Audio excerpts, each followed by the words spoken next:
Hello students, welcome back to another class of Income Tax Law and Practice with me Adela Samuel, Head Department of Accounting and Finance, St. Anne's Arts and Science College, Madhavaram.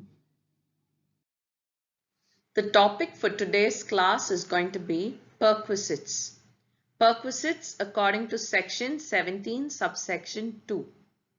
So let's see the definition first. Perquisites, it is any benefit attached to an office or position in addition to salary or wages.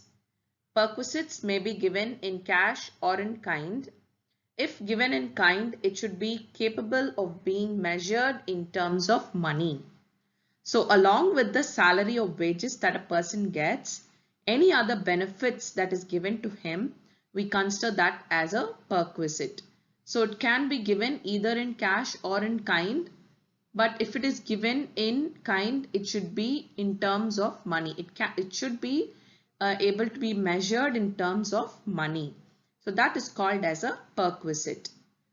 Now, what is a perquisite? I'll give you an example. If say, for example, they give you, if you're working in a company and they give you a car to travel in or a house to stay in, then that is called as a perquisite. The difference between a perquisite and an allowance is that allowance is in terms of money always. So if you want to stay in a house and if they give you a allowance, house rent allowance, that is in terms of money they give you to pay your rent, we consider that as an allowance. But what is the difference if it's called as a perquisite? They will give you the entire house itself and help you to stay there in the house and they will pay the rent for it. That is called as a perquisite. So the difference between allowance and perquisite is allowance is in terms of money always, perquisite is in terms of things or kinds. Both are under salary only. Both are benefits that is given along with the salary that you're earning. So this is what is called as perquisite. So the types of perquisites. There are three types of perquisites: exempted in all cases, taxable for all employees, and taxable for specific employees. These are the three types of perquisites that we'll be dealing. So let's take the first case, exempted in all cases. So there is a list of cases in where the perquisite is given to the employees and it is exempted. So the list is medical benefits, tea and snacks provided during working hours, free meal during working hours in remote areas. So things like this are going to be exempted. It is all a perquisite given along with the salary, giving you tea and coffee or tea and biscuits or something like that, or free meals in the afternoon, or if it's night shift, giving free dinners. All this can be exempted from tax. Perquisite allowed outside India by government to Indian citizen rendering service outside India is exempted from tax. Employer contribution to recognized provident fund, superannuation fund, employee provident fund, all these are also exempted from tax. Apart from the salary, if the employer is contributing for all these funds, it will be exempted. Employer contribution to staff group insurance scheme. Again, it's like an insurance policy that the employer is putting for the employee. That can also be exempted. Then you have leave travel concession. If you're traveling during the leave, they might give you some kind of a benefit or concessions for a place of stay or going abroad or something like that. That is a perquisite given which is exempted. Then employer contribution to any accident policy, just like insurance policies, any accident policy. Free education facility provided to children of employees in institution run by the employer. A maximum amount if exempted is rupees 1000 per month per child without any limit on children. So instead of giving you education allowance as money, if they give you free, for your child, if they give you free education in the school that is run by the employer itself, then that is called as a perquisite, and a maximum amount of 1000 rupees per month per child is going to be exempted from tax. So that's another perquisite given. Then another perquisite that is exempted from tax is interest-free concession loan of any amount to rupees 20,000. So if you get if you take a loan, interest-free concession is given to you for an amount of 20,000. These are the perquisites that is given to an employer which is fully exempted from tax. So the exempted list continues. 11th one is computer or laptop given for official use or personal use. So office is giving you laptop for official or personal use. That is a perquisite which is again exempted from tax. Then you have transfer of a movable asset other than car, computer, electronic items after using for 10 years. If you're transferring it to another person and giving it to somebody else, that again the income from that will be exempted from tax. Then free telephone or mobile phones provided by the employer for personal or official use, which is given for mobile phone or mobile phone amount is paid by the company or mobile phone itself is given to you. That is called as a perquisite. Then that is exempted from tax. Traveling facility to employees of railway and airways. So if you would have seen people who are working in the railways, they have a pass, a railway pass where they can travel freely from one place to another place. So that facility is given to the employees along with the salary that they are earning. So that is like a perquisite for them. That is exempted from tax. Then conveyance facilities provided to employees to cover journey to work, like a cab facility. So instead of you putting money and traveling up and down to your workplace, a cab facility might be provided. That is a perquisite given, which is exempted from tax. Accommodation provided in a remote area to workers in a mining site or offshore sites. So as I told you, accommodation in the sense a place to live. That if it is provided, it is exempted from tax. Accommodation provided on transfer of employees in a hotel for 15 days. So if you're transferred from one place to another place and you don't have a place to stay and you're staying in a hotel for 15 days, it is exempted from tax. The payment that you're making will be exempted from tax. That is given. Then rent-free accommodation to High Court judge, Supreme Court judge, officer of Parliament, union ministers and opposition leaders. Again, rent-free accommodation, a house or a place of stay will be provided for them, which is going to be exempted from tax fully. Then you have periodicals and journals required for discharge of work that can be exempted from tax. Then tax on perquisites paid by employers, that is also exempted from tax. Any tax that the employer is paying for your sake, then that will be exempted from tax. So this is the list of all the perquisites that a company provides to an employee, which is going to be exempted from tax. The second type of perquisites that we are going to see is perquisites taxable for all employees. Under this, the first one is rent-free accommodation. Otherwise, we call it as RFA under section 17 subsection 2(1). Okay, now what is this rent-free accommodation? It is provided by the employees it is provided by the employer to the employees of the organization. Accommodation may be either a furnished or unfurnished place. It may be rented or concessional rent. The employee would be a government or a non-government employee. So these are the things that is present under the rent-free accommodation. What is this rent-free accommodation? It is nothing but a house or an accommodation provided by the employer to the employee of an organization. So instead of providing house rent allowance as money, as a perquisite, sometimes they might provide a house itself, a quarters or a house or an accommodation for their own employees. So they need not pay rent for it. They can just live in that house which is provided by the employer. So that perquisite is called as a rent-free accommodation. It can be either furnished or an unfurnished house. It can be a rented or a concessional rented house also. And then it can be provided to government or non-governmental employees. This is what you need to remember under rent-free accommodation. Now, what is this accommodation? What is the meaning of the term accommodation? It can be a flat, a farmhouse, house motel, service apartment, a guest house, a caravan, or a mobile home. If they are providing you with a hotel accommodation, it can be a guest house or a motel service. So this is the meaning of the terms accommodation.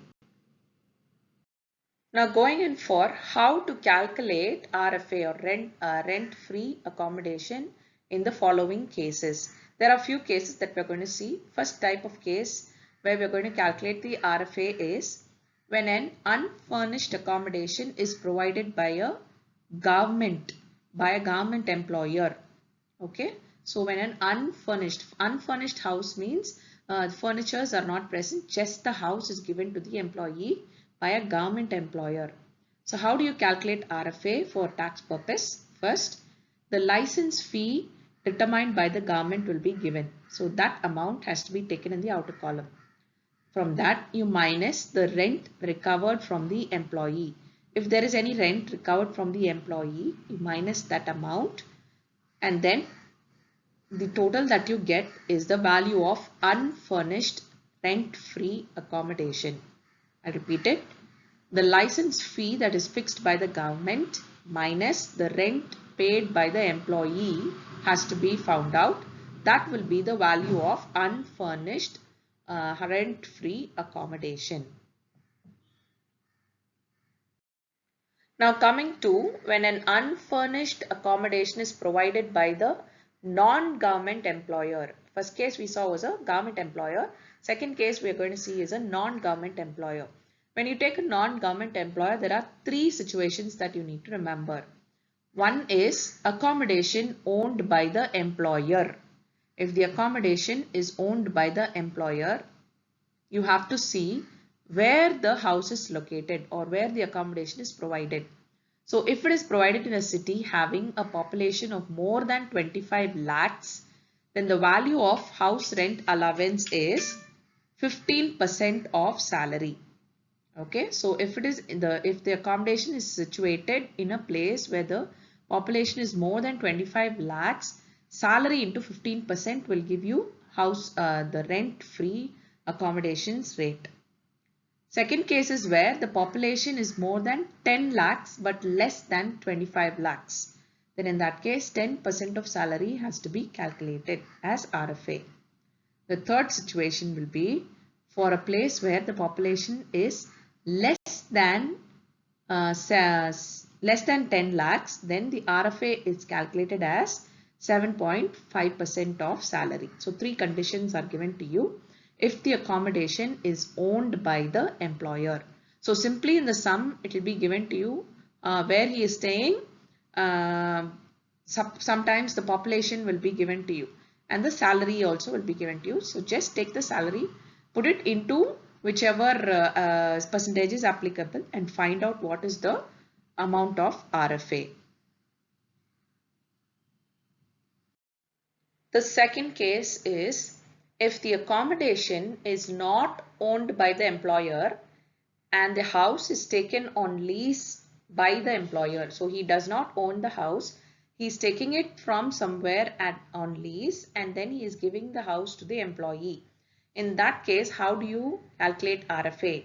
So the value of RFA is going to be rent paid by the employer or 15% of salary that is given to the person, whichever is less is taken as RFA. So rent paid by the employer or 15% of salary, whichever is less is taken as RFA. That is the second situation. Third situation that is there is accommodation in a hotel. Accommodation in a hotel. So the value of RFA is going to be, if suppose the employer is providing a hotel accommodation to the employee, in that case, how do you calculate RFA? So the value of RFA is going to be 25% of salary or actual charges, whichever is less.